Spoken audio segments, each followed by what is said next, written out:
యేసుక్రీస్తు నామమున మీ అందరికీ శుభములు.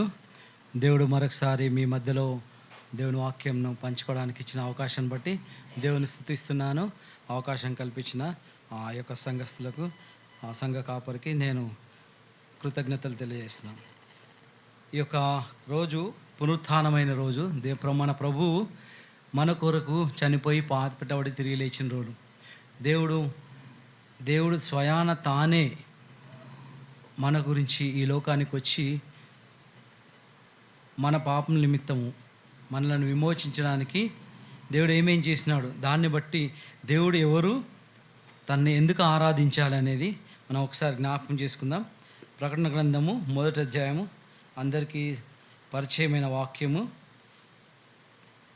ప్రకటన గ్రంథము 1వ అధ్యాయము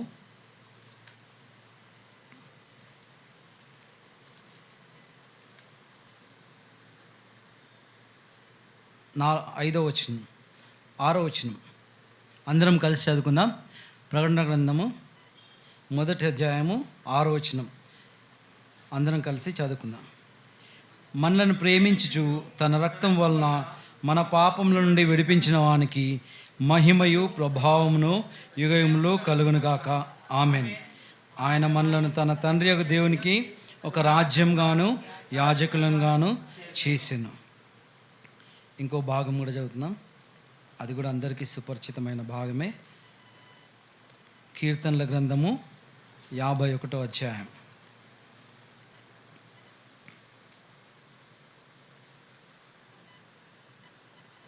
11 వచనాలు 12 వచనాలు మార్చి చదువుకుందాం. మొదటి 12 వచనాలు. కీర్తనల గ్రంథము 51వ అధ్యాయము మొదటి 12 వచనాలు మార్చి ఆల్టర్నేటివ్. దేవా, నీ కృప చెప్పున నన్ను కరుణింపుము, నీ వాత్సల్య బాహుమ్యం చెప్పున నా అతిక్రమలను తుడిచివేయము. నా దోషం పోను, నన్ను బాగా కడుగాను, నా పాపం పోనట్టు నన్ను పవిత్రపరచు. నా అతిక్రమం నాకు తెలిసే ఉన్నాయి, నా పాపం ఎల్లప్పుడు నా ఎదుటనే ఉన్నది. నీకు కేవలం విరోధంగా నేను పాపం చేసి నీ దృష్టి ఎడతా చెడుతనం చేసిన కావున ఆజ్ఞించినప్పుడు నువ్వు నీతిమంతులుగా ఆగిపడదు, తీర్పు తీర్చినప్పుడు నిర్మలుగా ఆగిపడు. నేను పాపంలో పుట్టినవాడను, పాపంలోనే నా తల్లి నన్ను గర్భము ధరించింది. మంత్రంలో సత్యం కోర్చున్నావు, ఆంతర్యం నాకు జ్ఞానం తెలియజేతాను. నేను పవిత్రున్నట్లు హిస్సోపుతో నా పాపము పరిహరింపుము, హిమము కంటే నేను తెల్లగా ఉన్నట్లు నీవు నన్ను కడుగుము. ఉత్సాహ సంతోషములు నాకు వినిపింపు, అప్పుడు నీ విరిచిన ఎముకలు హర్షించును. నా పాపములకు విముఖుడవు కమ్ము, నా దోషములన్నింటినీ తుడిచివేయము. దేవా, నా శుద్ధ హృదయం కలిజేయము, నా అంతరంలో స్థిరమైన మనస్సు నూతనంగా పుట్టించు. నీ సన్నిధిలో నుండి నన్ను త్రోసివేయకము, నీ పరిశుద్ధాత్మను నా యొద్ద నుండి తీసివేయకము. నీ రక్షణ ఆనందం నాకు మరలా పుట్టించము, సమ్మతి గల మనస్సు కలిగేసి నన్ను దృఢపరచము. దేవుడు ఈ వాక్యం ద్వారా మనతో మాట్లాడినట్టు ఒక నిమిషం తలలు వంచితే ప్రార్థనలో దేవుని వైపు చూద్దాం. మా ప్రేమగల పరలోకమందున పరిశుద్ధ దేవ, నమ్మకమైన జీవం గల గొప్ప దేవ, మార్పు చెందిన దేవుడు, మాట తప్పని దేవుడు, సమీపింపరాని తేజస్సులో అత్యున్నతమైన సింహాసనంపై ఆసుండవై నిత్యము పరిశుద్ధుడు అని పొగడబడుతున్న మా తండ్రి, మీ యొక్క అద్వితీయ కుమారుడు మా రక్షకుడు యేసుక్రీస్తు ఘనమైన పరిశుద్ధ నామమునకు వందనాలు, స్తుతులు, స్తోత్రాలు చెల్లించుకుంటూ మీ యొక్క ఆసనానికి వస్తున్నాం. దేవ, మరి నిన్నటి వారమే అయినప్పటికీ మీ యొక్క కృపణలో మమ్మల్ని జ్ఞాపకం చేసుకొని నూతనమైన వాస్తులతో ఈ దినం దర్శించి తను మమ్మల్ని సజీవులకులో ఉంచి తను మరి యొక్క రాత్రికాల సమయంలో నీ యొక్క సన్నిధిలో నేను స్తుతించి ఆరాధించటకు నీ యొక్క కృపను బట్టి నన్ను మమ్మల్ని సమకూర్చినందుకు వందనాలు తండ్రి. మరి నీ యొక్క వాక్యానుసారంగా మేము నిన్ను జ్ఞాపకం చేసుకొని నిన్ను స్తుతించి ఆరాధించటకే తండ్రి మీరు మమ్మల్ని అందరినీ ఇక్కడ సమకూర్చినందుకు కూడా వందనాలు చెల్లిస్తున్నాం.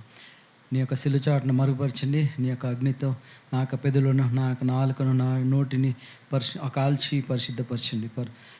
ప్రార్థన అంగీకరించండి. మహిమ ఘనత స్తుతి ప్రభావం ఆరోపిస్తూ నీ రక్త ప్రోక్షణ కిందికి వస్తూ యేసు నామమున ప్రార్థించి స్తుతించి వేడుకొంచున్నాం తండ్రి, ఆమేన్. ఇక్కడ మనం చూస్తున్నాం కదా, మొట్టమొదటి భాగంలో అది కూడా అందరికి పరిచయమైంది. ప్రకటన గ్రంథంలో ఏముంది? అది మనలను ప్రేమించి మనలను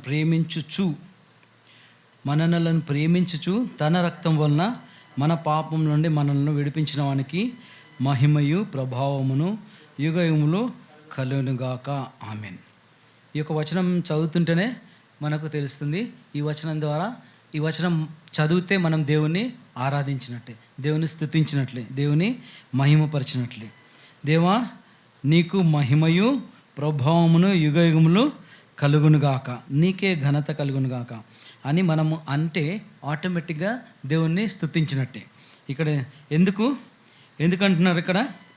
దేవుడు మనల్ని ప్రేమిస్తున్నాడు, తన రక్తం వలన మన పాపముల నుండి మనలను విడిపించిన వానికి.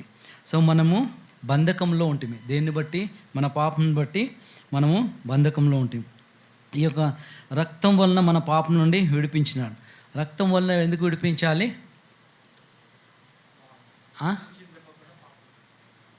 అదే, ఎందుకు రక్తం చిందింపబడకుండా పాప క్షమాపణ కలగదంటారు. రక్తం చిందిస్తే ఏమైంది? రక్తంలో ఏముంటుంది? రక్తంలో ప్రాణం ఉంటుంది. ఆ ప్రాణం పెడితేనే, అందుకనే విమోచన అనేది, విడుదల అనేది. అయితే పాపం చేసిన వాళ్ళు అంటే వాడు చచ్చిపోతాడు కాబట్టి, చచ్చిపోయిన వాడిని లేపాలంటే ప్రాణం, దాని ఖరీదు ప్రాణమే. రక్తం ఖచ్చితంగా చిందించబడాలి.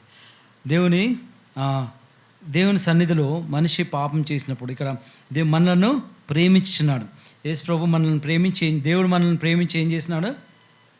ఒక వచనం, ఫేమస్ వచనం ఉంటుంది కదా, ఏంటది? దేవుడు లోకమును ఎంతో ప్రేమించను. ఎంతగా ప్రేమించనంటే we cannot imagine at all. అది ఆ ప్రేమను వర్ణించలేము, వివరింపలేము. ఇప్పుడు ఒక సేవకుని పట్టుకొని, ఒక గెస్ట్ని పట్టుకొని, సారీ బ్రదర్ మీరు ఆడ కింద కూర్చోండి అంటే ఎట్లా అంటాడు? సరే అని కళ్ళు మూసుకొని గాయాబ్ అయిపోతాం. అంటే మనకు ఎంత అంటే చిన్న అవమానానికి, చిన్న దానికి కూడా ఎంతో ఈగో ఉంటుంది. మరి సమీపింపరాని తేజస్సులో ఇదే ప్రకటన గ్రంథంలో ఇక్కడ దేవుని విషయం చూస్తే 16వ వచనం చూడు. కుడి చేత 7 నక్షత్రములు పట్టుకొని ఉండెను, ఆయన నోటి నుంచి వాడి అయిన ఖడ్గం ఒకటి బయలు వెలుచుండెను, 2 అంచెలు కలిగింది. ఆయన ముఖము మహా తేజస్సుతో ప్రకాశించిన సూర్యుని వలె ఉండెను. నేను ఆయనను చూడగానే చచ్చిన వాని వలె ఆయన పాదముల యొద్ద పడుతుంది. ఇంత గొప్ప దేవుడు, జస్ట్ చూడగానే మనిషి చచ్చిపోయిన స్థితిలో ఉంటాడు. దానియేలు కూడా చూడగానే ఫ్లాట్ అయ్యి కింద పడిపోయినాడు. ఆయన లోపల ఏమీ బలం లేదు. యెషయా ప్రవక్త కూడా ఆయన చూసినప్పుడు అంతే, చచ్చిపోయిన స్థితిలో. అంటే ఒక నరుడు నన్ను చూసి బ్రతకలేడని దేవుడే చెప్పినాడు. అయితే ఇక్కడ అంత గొప్ప దేవుడు తన్ను తాను తగ్గించుకొని రక్త మాంసంలో ఈ లోకంలోకి వచ్చినాడు. ఎందుకు అంటే దేవుడు లోకాన్ని ప్రేమించినాడు, లోకంలో ఉన్న మనుషులను ప్రేమించినాడు. మనుషులు ఎందుకు ప్రేమించినాడు? తన ఇష్టపూర్వకంగా తన స్వరూపంలో తన రూపంనిచ్చి తన జీవాన్ని ఇచ్చినాడు.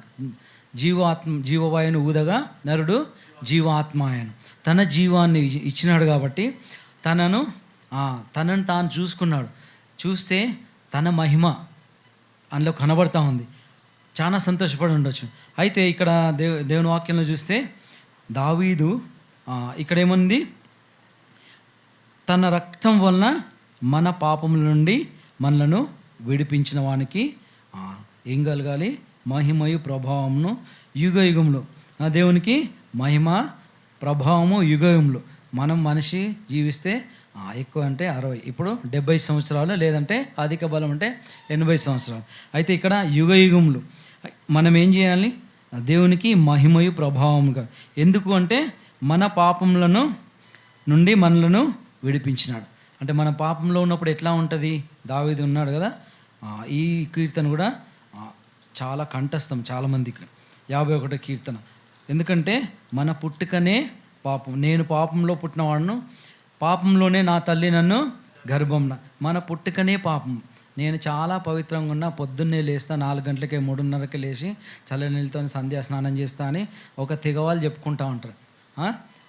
ఎంత చేసినా కానీ నీ బతుకు, నువ్వు ఎక్కడ జన్మించినావు, బురదలో నుంచి వచ్చిన వాళ్ళనే మనం అసహించుకుంటాం. అయితే ఇక్కడ పాపం నుంచే పుట్టినాడు, పాపంలోనే నా తల్లి నన్ను గర్భము ధరించింది. ఈ పాపం బట్టి మనం పొందిన నష్టాలు ఏంటియో ఇక్కడ చూస్తాం కదా. నా నీ వాత్సల్య బాహుం చొప్పున నా అతిక్రమములను తుడిచివేయం. అంటే క్రమమైన జీవితం నుంచి మనము డీవియేట్ అయిపోవడమే పాపం. అతిక్రమములు చేస్తూ ఉంటాం. తర్వాత దోషములు పోనట్లు నన్ను బాగుగా కడుము. ఈ దోషాలను బట్టి మన ప్రవర్తన అనేది మురికిగా మారుతుంది. తర్వాత అపవిత్రంగా ఉంది. అందుకని ఇక్కడ దావీదు రాజు ఏం చేస్తాడు, నా దోషం పోనట్టు నన్ను బాగుగా కడుము అంటున్నాం. నా పాపం పోనట్లు నన్ను పవిత్రపరచము. అంటే దోషంను బట్టి మురికి జీవితము, తర్వాత అతిక్రమం పాపం బట్టి పవిత్రత అనేది కోల్పోతాం, పరిశుద్ధత అనేది కోల్పోతాం. అయితే దీన్నే ఆ తర్వాత ఇక్కడేముంది, హిస్సోపుతో నా పాపమును పరిహరించుము, హిమము కంటే నేను తెల్లగా ఉన్నట్లు నీవు నన్ను కడుగుము, నేను పవిత్రంగా ఉన్నట్లు అని ముందు రాసింది కదా. అంటే పాపం బట్టి మన జీవితము, మన ప్రవర్తన అపవిత్రమైపోతుంది. పాపం బట్టి ఆంతర్యంలో నీవు జ్ఞానము తెలియదంటే అంతరంగంలో ఉన్న అజ్ఞానాన్ని బట్టి కీడు, దైవికమైన అది మార్గం నుంచి డీవియేట్ అయిపోతాం. ఇక్కడ అంతరంగంలో సత్యమును కోరుచున్నావు అంటే సత్యము లేనే లేదు. అంతరంగంలో ఎక్కడున్నావు అంటే ఆయన ఎక్కడనే ఉంటాను, నేను ఇక్కడనే ఉన్నా. ఇప్పుడు కరెంట్ జనరేషన్ ఫోన్ల ద్వారా ఏముంది, ఎక్కడనో ఉంటాను, నేను పలానా ప్లేస్లో ఉన్నా అంటాను. మరి ఇక్కడ నేను కూడా ఇక్కడనే ఉన్నా అంటే ఇప్పుడే ఇక్కడ పోతున్నా. అట్లా అంటే అది కూడా చిన్న there is no truth at all. అందుకనే దేవుని ఆరాధించేవాడు, దేవుడు ఆత్మ కనుక దేవుని ఆరాధించేవాళ్ళు ఆత్మతో సత్యముతో ఆరాధించాలి అని, ఆత్మతో సత్యంతో. అయితే ఉదయం నా డైలీ పోర్షన్ ఇక్కడ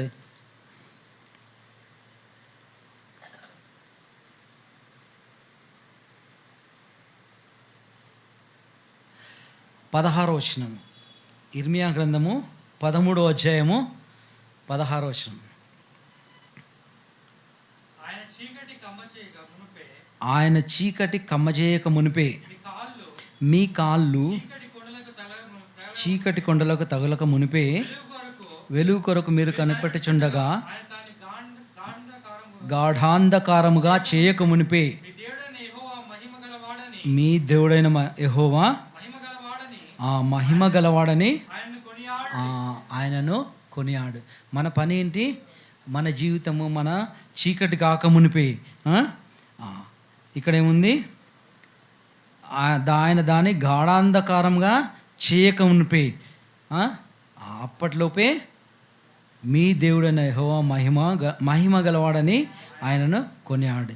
మహిమ గలవాడంటే కావచ్చు అంటామా, మహిమ గలవాడే. అందుకే మనం చూసినాం కదా ప్రకటన గ్రంథంలో, మహిమయు ప్రభావమును యుగయుగములు, ఎప్పుడు నిరంతరం, ఎవర్ లాస్టింగ్, ప్రతిసారి యుగయుగంలో దేవుణ్ణి స్తుతించాలి. ఇక్కడ మహిమ గలవాడని ఆయనను కొనియాడాలి. అందుకే భక్తుడు రాస్తాడు కదా, కొనియాడి పాడి కీర్తించి వర్ణించేదా, దేవుణ్ణి వర్ణించాలి.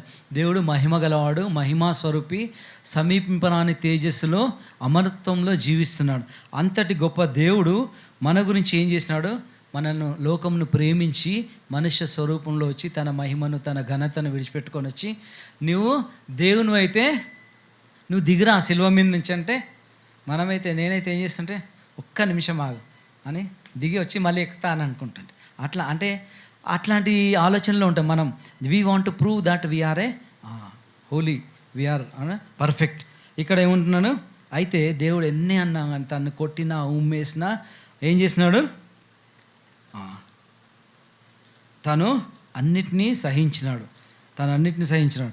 మనం కూడా అంటే మన పాపం బట్టి మనం ఎంతో నష్టపోయినాం కదా, ఆ నష్టం కూడా. ఇంకొకటి ఏంది, మనం నా దోషములన్నిటినీ తుడిచివేయము. ఇక్కడ ఒక లిస్ట్ ఆఫ్ లాసెస్ ఉన్నాయి.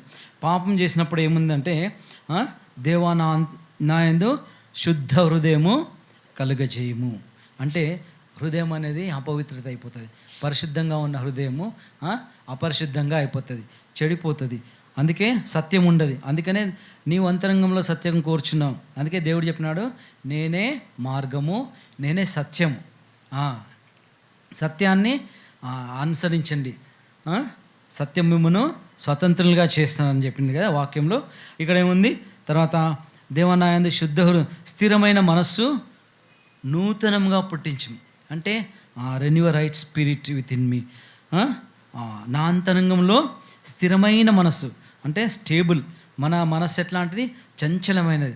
ఇప్పుడే ఇక్కడ ఉంటుంది, ఇప్పుడే ఎక్కడికో పోతుంది, ఇప్పుడే ఇక్కడ ఉంటుంది, ఒక సెకండ్ ఇక్కడ, ఒక సెకండ్ ఎక్కడో ఉంటుంది. అక్కడ అస్థిరమైన అంటే ఇది అపవిత్రమైనది అంటే ఇంకెక్కడెక్కడో తిరుగుతూ ఉంటుంది. ఇక్కడ స్థిరమైన మనస్సు మనకు పోతుంది, శుద్ధ హృదయం అనేది మనకు పోతుంది. నీ సన్నిధిలో నుండి నన్ను త్రోసివేయకము. అయితే దేవుడు ఏం చేస్తాడు? అపవిత్రతని అస్సలు దేవుడు ఏ మాత్రం కూడా పర్మిట్ చేయడు. అందుకనే దేవుడిని సందు నుంచి తోసివేసినాడు కదా. సాతాను కూడా దేవుని సందు నుంచి వెళ్ళగొట్టినాడు. ఇక్కడ ఏముంది?